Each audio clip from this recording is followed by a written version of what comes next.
Assalamualaikum warahmatullahi wabarakatuh.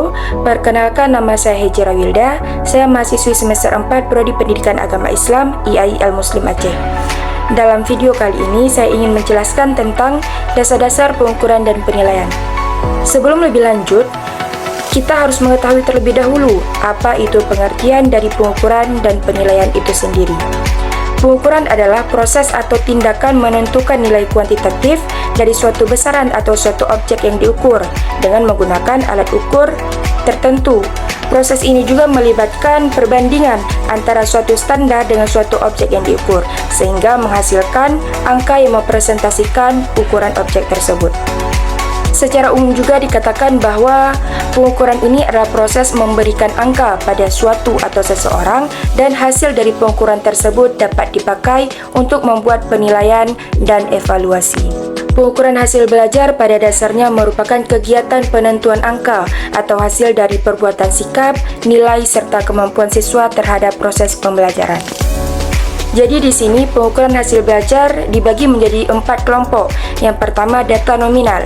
Data nominal ini adalah hasil pengukuran yang menggunakan simbol data. Akan tetapi, angka tidak menyatakan peringkat dan hanya klasifikasinya saja. Contohnya seperti jenis kelamin, warna, maupun jenis pekerjaan.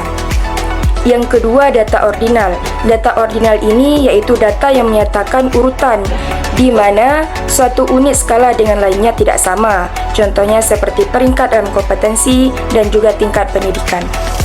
Yang ketiga, ada data interval. Data interval ini yaitu data yang tidak hanya memiliki urutannya saja, akan tetapi juga memiliki jarak dan dapat diukur antara nilai-nilai data. Dan juga data interval ini tidak memiliki titik nol absolut. Contohnya seperti suhu dalam derajat Celcius. Yang terakhir yaitu data rasio. Data rasio ini adalah data yang memiliki semua karakteristik dalam data interval. Akan tetapi perbedaannya yaitu data rasio ini memiliki titik nol absolut yang bermakna. Contohnya seperti berat badan, tinggi badan, maupun waktu. Selanjutnya, pengertian dari penilaian. Penilaian hasil belajar ini merupakan komponen yang sangat penting dalam kegiatan pembelajaran. Penilaian merupakan kegiatan mendeskripsikan hasil dari pengukuran yang menggunakan tes maupun non-tes.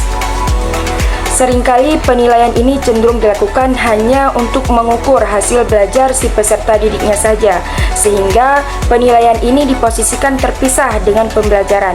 Jadi di sini ada 3 pendekatan dalam penilaian. Yang pertama yaitu assessment of learning.